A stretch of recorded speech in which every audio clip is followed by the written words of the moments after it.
तर सत्कार मूर्ती शिंदे साहेब, व्यासपीठावरती सर्व मान्यवर, मंजिल पे पहुंचने की हसरत तो सभी को, मंजिल पे पहुंचने की हसरत तो सभी को है, किसने भी नहीं देखा। शिंदे सरांचं कौतुक होते, पण हे कौतुक झेलण्या अगोदर त्यांना प्रत्येक गोष्टीच्यासाठी लढावं लागलं किंवा मेहनत करावी लागली. यश हे कधी असंच भेटत नाही, याच्यासाठी झगडावं लागतं आणि त्या पद्धतीनं साहेबांनी प्रशासकीय अधिकारी पाहिजे असतील तर आपल्याकडे ती पत्ता पोस्ट खाली नाहीये. जे उपायुक्त म्हणून पोस्ट लागते ती महानगरपालिकेमध्ये असते. एक जबाबदारी आता आपली वाढते. आपणच जर या आपल्या नगरपालिकेची महानगरपालिका केली तर पुन्हा शिंदे साहेब आपल्याला इथे आयुक्त म्हणून पाहायला निश्चितपणाने मिळतील. आणि दुसरा एक किस्सा एक सांगतो छोटासा, की ज्यावेळेला घरपट्टीचा विषय आला आणि जी अवाजव्य वाढीव घरपट्टी होती आणि त्या चिपळूणकरांना आमच्या सर्वांना असह्य अशी ती घरपट्टी होती, त्यावेळेला आम्ही त्यांना आमचं शिष्टमंडळ भेटलं आणि त्यांना आम्ही रिक्वेस्ट केली. त्यावेळेला शिंदे साहेब बोलले की ठीक आहे, हा शासनाने घेतलेला निर्णय आहे, हा आम्ही तुम्ही घेतलेला काही निर्णय नाहीये, त्याच्यावरती आपण चांगल्या प्रकारे मार्ग काढूया. आणि नंतर कालांतरानं प्रत्येक आपल्या पक्षाच्या वतीनं प्रत्येक सामाजिक संस्थांच्या वतीनं साहेबांना एक एक शिष्टमंडळ भेटायला येत गेलं. परंतु विशेष म्हणजे कौतुक सांगतो तुम्हाला की ज्या ज्या वेळेला त्यांच्याकडे शिष्टमंडळ भेटणार आणि बैठका घेणार त्याच वेळेला आम्ही साहेबांना, साहेब आहेत का तुम्ही ऑफिसला, तर साहेब नाहीये. तर साहेब त्यावेळेला होते रत्नागिरीला आणि पालकमंत्र्यांच्या पुण्यामध्ये बसले होते. आणि आम्ही शिष्टमंडळ जाऊन त्यांना ज्यावेळेला आम्ही अटॅक करणार किंवा काही गोष्ट आम्ही उपोषणाचे इशारे देणार त्याच्या आधीच त्यांचा वरून फोन आला की चिपळूणचं जे काही घरपट्टी आहे ती आता आपल्याला थांबवण्यात आलेली आहे, त्याची कारवाई आम्ही थांबवतोय, तेव्हा कुठल्याही प्रकारचं उग्र आंदोलन वगैरे कुणी काही त्याच्यामध्ये भानगडी पडू नका, असं त्यांचा दूरदृष्टी असणारा आणि चांगले निर्णय घेण्याची क्षमता असलेले हे आपल्या अधिकारी हे आज आपल्यामध्ये चांगल्या उच्च पदासाठी जात आहेत. त्याचे निश्चितपणे आपल्याला आनंद असतो. आपल्या येणाऱ्या माणसाची ओळख व्हायला पाहिजे आणि जाणाऱ्या माणसाबद्दल चांगलं बोललं पाहिजे. पण सर आपलं कार्य असं आहे की चांगलं बोलावं लागतच नाही, तर तुम्ही चांगलं काम केले त्याची सगळी ही जी उपस्थिती आहे ही तुमची कमाई आहे.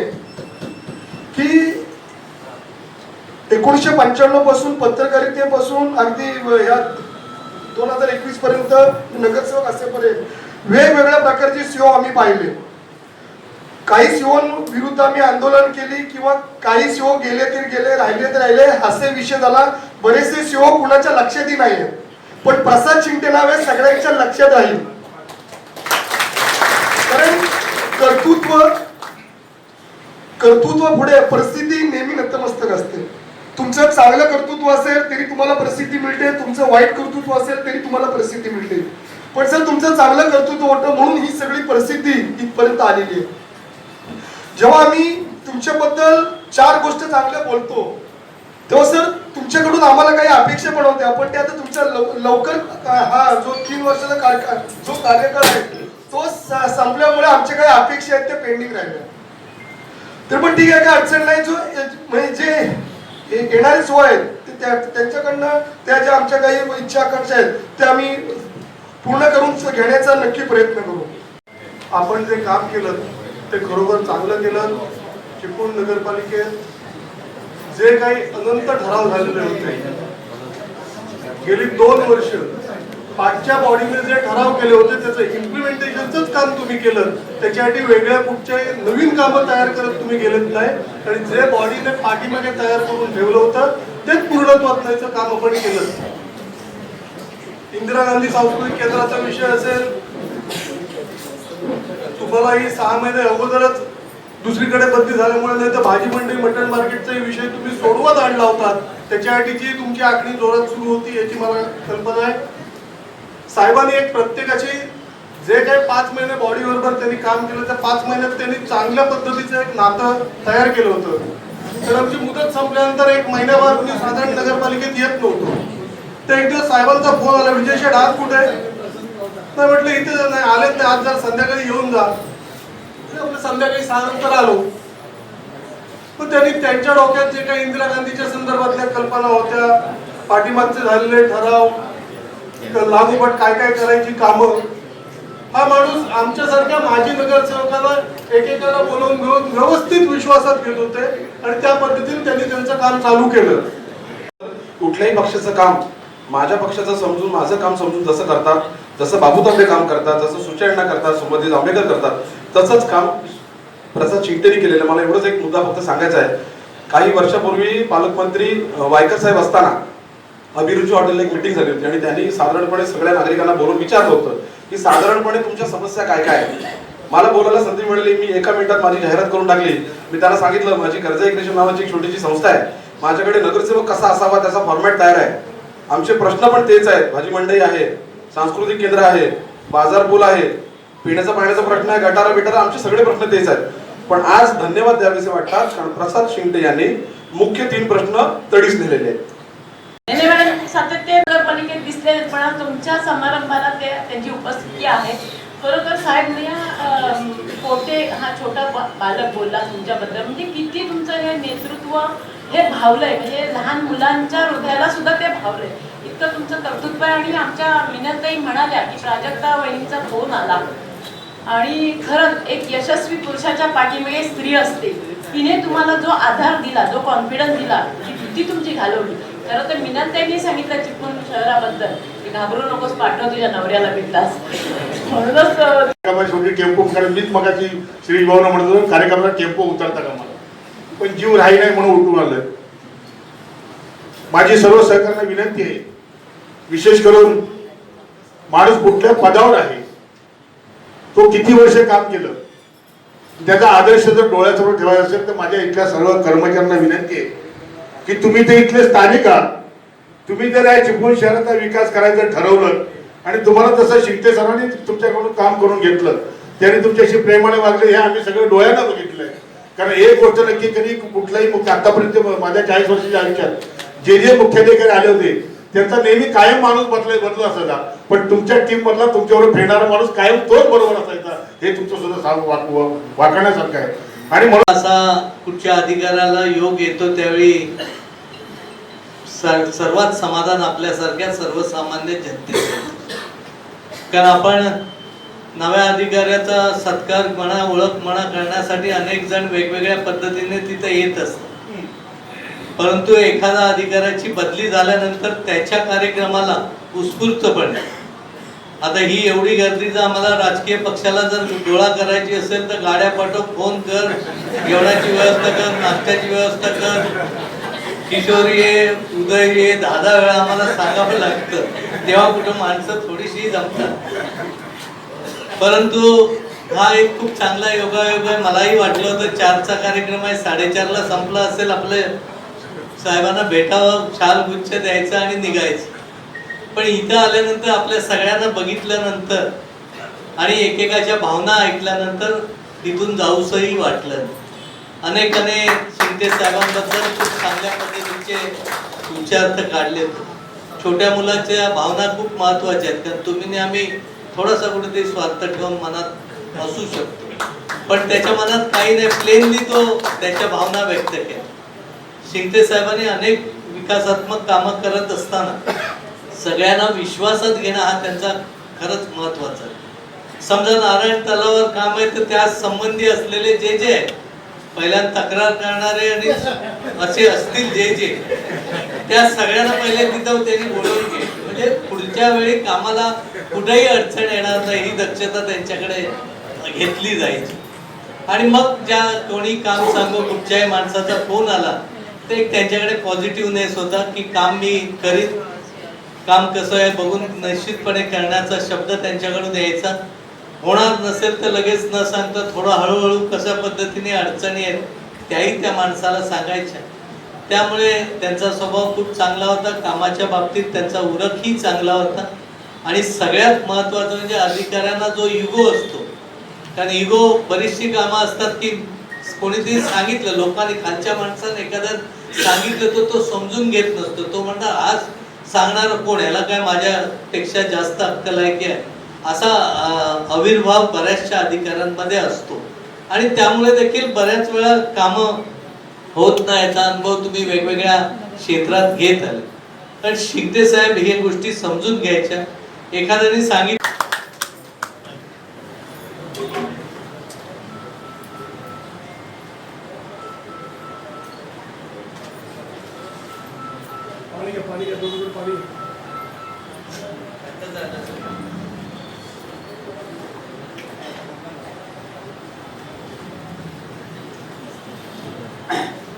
बोलू शकेन का असंच मला वाटत होतं. आज ह्या निरोप समारंभासाठी आवर्जून उपस्थित राहिलेले आमदार शेखरजी निकम सर, माजी नगराध्यक्षा सुरेखाताई खेराडे मॅडम, माजी नगराध्यक्ष सुचयना रेड्डी साहेब, बाबूशेठ तांबे, नगरसेवक माजी नगरसेवक मोदीजी, मोहम्मदभाई फकीर, स्वातीताई दांडेकर, विजय चितळे. बापूंचं अक्षर असं आहे की मला आज त्याची कल्पना येते. याच्यातून मार्ग काढत मी आलो इथं.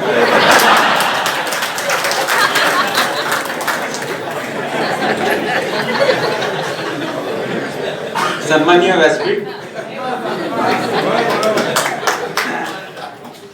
असा मार्ग काढले.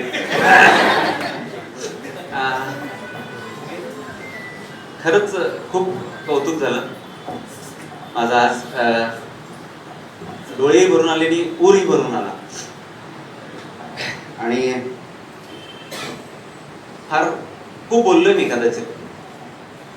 आज ऐकायची वेळ होती आणि लोक सुद्धा सर्वजणच मनापासून बोलत होते.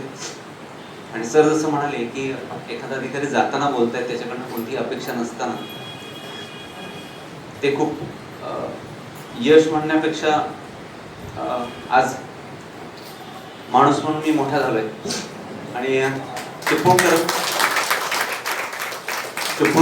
चिपळूण मध्ये मी काय काय फेस केलंय आणि कसे कसे फेस करायला लागले असतील लोक, त्यामुळे समृद्ध सुद्धा झालोय. वेगवेगळ्या क्षेत्रातले लोक, वेगवेगळ्या स्वभावाचे, वेगवेगळ्या अपेक्षेने अनेक प्रकारचे लोक भेटले. त्या बाबतीत मला फक्त दोनच गोष्टी सांगाव्याशा वाटतात. एक म्हणजे असे दिग्गज चिपळूण शहरात आहेत की कित्येकदा त्यांच्या पायाला स्पर्श करावा असं मला मनात येऊन गेलं, पण करू शकलो नाही कारण चीफ ऑफिसर होतो. कदाचित आता परत जाताना मी म्हणजे या पदावरनं गेल्यानंतर मी नक्की त्यांचा पायाला स्पर्श करेन. आणि दुसरं असं सर की सरांना सांगतोय, सर आपले लोकप्रतिनिधी म्हणून मी सरांना उद्देशून म्हणतोय, सर मला माणसातल्या चांगुलपणावर खूप विश्वास आहे आणि आज तो दृढ झालाय. कितीही लोकांनी त्रास दिला, कितीही वाईट बोलले, कितीही चुका काढल्या, विनाकारण काढल्या, तरी त्या माणसाचं काम कधीच अडवण्याचा मी प्रयत्न केला नाही. कारण त्या माणसात आणि माझ्यात काहीतरी फरक आहे हा विचार मी सतत माझ्या सोबत ठेवलाय. आणि तुम्ही हे मला कुठेतरी प्रमाणपत्र दिलं की हाच विचार योग्य आहे. आणि त्यामुळं ती एक प्रेरणा आज इथं आल्यानंतर मिळते. हे सर्व करत असताना अनेकदा बॉडीशी आणि ह्याच्याशी कम्पेअर केलं जातं किंवा काय. तिसरा मुद्दा मला सांगायचा आहे की लोकशाहीवर दृढ विश्वास असलेला माणूस आहे मी, म्हणूनच मी हे करू शकतोय. प्रचंड विश्वास आहे माझा लोकशाही. एकटा होतो म्हणून फास्ट जाऊ शकलो, पण खूप लांबपर्यंत जायचं असेल तर आपल्याला पदाधिकारी लागतीलच. हे तुम्ही नक्की लक्षात ठेवा. कायमस्वरूपी प्रशासक असणं हे शहरासाठी सुद्धा धोक्याचं आहे. त्यामुळं बॉडी शिवाय काम करणं ही संकल्पना थोड्या वेळापुरतीच योग्य आहे आणि विश्वासात घेतलंय. आणि ते करत असताना एखादी गोष्ट का करायची, म्हणजे तिथला लाईट सुद्धा तो कुठल्या कलरचा लावायचा, त्याचा शेप काय असावा आणि तो कुठला नसावा, या प्रत्येक गोष्टीचं मी तुम्हाला उत्तर देऊ शकतो. इतक्या बारकाव्यापर्यंत मी त्याचा विचार केला आणि ते करत असताना त्या क्षेत्रातल्या प्रत्येकाचा विचार मी घेतला. आणि म्हणून मला असं म्हणायचं की माझा म्हणजे भाषणाचं वाक्य म्हणून मी म्हणत नाहीये की माझा लोकशाहीवर दृढ विश्वास आहे, तो आहेच. तोच मला कामात सुद्धा दाखवण्याची संधी इथं मिळाली. स्वच्छतेची कामं असतील, स्वच्छतेचं काम करत असताना शासनाकडनं नेहमीच असं असतं की आपण कचरा वेगळा, ओला आणि सुका वेगळा घेऊया. पण मी कर्मचाऱ्यांना सांगितलं की आपण जोपर्यंत कचऱ्याचं प्रोसेसिंग करत नाही, त्या ओला आणि सुका जर वेगळा कचरा दिलाय, त्या वेगळ्या कचऱ्यावर काही प्रोसेसिंग करत नाही, तोपर्यंत आपल्याला हा नैतिक अधिकार नाही की त्या लोकांकडून आपण घेऊ. ज्या दिवशी आपण कचऱ्यावर प्रोसेसिंग सुरू करू त्या दिवशी आपण कचरा विलगीकरणाला सुरुवात करायची. आणि आम्ही तसंच केलं. आणि म्हणजे चिपळूणकर हे जे तुम्ही म्हणताय त्याच्यात मी अजून एक विरोध तुम्हाला देतो की मी फक्त काही मीटिंग घेतल्या आणि फक्त एकच दिवस सकाळी 1 तास फिरलो एका गाडी बरोबर. त्यानंतर 80-90% आज कचरा सेग्रिगेटेड वेगळा केला जातो. कोणीही प्रश्न उपस्थित केला नाही. त्यांनी सर्व नागरिकांनी स्वतःहून वेगळा कचरा द्यायला सुरुवात केली. त्यामुळे हे जे चिपळूणकरांचं वैशिष्ट्य आहे ते मला असं वाटत नाही की अजून कुठल्या शहरामध्ये आपल्याला मिळेल.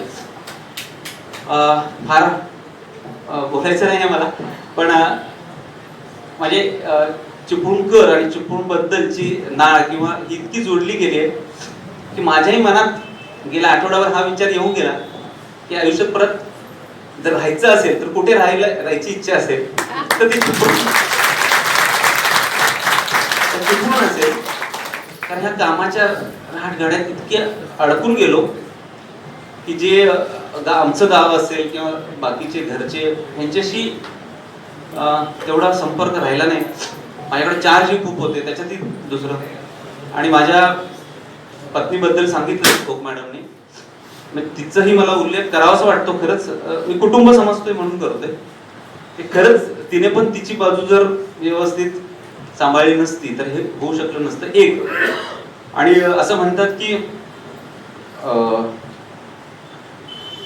शेजारी, मला शब्द आठवत नाहीये की चुका काढणार आपल्या शेजारी असावं, काय म्हणतात, निंदकाचे घर असावे शेजारी. माझा निंदक माझ्या घरात आहे. ती इथं येऊन बाहेर पडली की जे मी कित्येकदा आमच्या कर्मचाऱ्यांना सांगितलंय, तिने इतके प्रश्न उपस्थित केले माझ्यासमोर, त्याच्यातले म्हणजे तुमच्या अपेक्षा कमी होत्या, तिच्या अपेक्षा जास्त होत्या. ते 100 पैकी 2 पण मी पूर्ण केल्या नसतील. तर तसं होतं तिचं. त्यामुळे तिलाही थोडंसं तिच्याविषयी बोलणे इथं मला योग्य आहे असं वाटलं आपल्या सगळ्यांसमोर. आमचे कर्मचारी, अधिकारी कर्मचारी यांनी तर झोकून दिलंच. प्रत्येक प्रोजेक्ट करत असताना आम्ही डेडलाईनच ठरवत होतो सर की हे या दिवसापर्यंत आपल्याला संपवायचं आहे आणि त्या पद्धतीने कामं सुरू होते. आणि आजही तशी कामं सुरू आहेत. प्रत्येक प्रोजेक्टचा एक व्हॉट्सअप ग्रुप वेगळा असतो आणि त्याच्यावर आम्ही सतत अपडेट करत राहतो आणि त्या क्षेत्रातल्या लोकांना अजूनही आम्ही करत होतो, विश्वासात घेत होतो. कॉन्ट्रॅक्टर बद्दल सुद्धा बऱ्याचदा बोललं जातं की असं तसं आहे, पण मला कॉन्ट्रॅक्टर असतील किंवा नागरिक असतील किंवा तक्रारदार असतील यांच्यात सुद्धा बरंच चांगलं दिसलं. आणि ते त्यांचं चांगलं ते काम करत असताना त्यांनी त्यांच्या कृतीतून दाखवलं. कुठलंच काम नगर परिषद ही स्वतः करत नसते. आणि एक कॉन्ट्रॅक्टर आले होते, त्यांनी असं म्हटलं होतं की त्याची थोडीशी नाराजी होती. तर आम्ही असं ठरवलं की एकही काम नगर परिषदेत जर कॉन्ट्रॅक्टर शिवाय होत नाही तर आपण नगर परिषदेच्या कुठल्याही कार्यक्रमाला आजपर्यंत म्हणजे सहसा बोलवत नाही. आम्ही तेव्हापासून सुरू केलं की नगर परिषदेच्या प्रत्येक कार्यक्रमाला आम्ही कॉन्ट्रॅक्टरना निमंत्रण देत होतो आणि सर्वांनाच. त्यामुळे त्यांच्यामधलाही ते एक व्यावसायिक आहेत त्यामुळे ते व्यवसायाप्रमाणे बघतच होते, बघत राहतील. पण त्यांच्याही माणूस जागा करून आम्हाला एक चांगलं काम त्यांच्याकडून करून घेता आलं.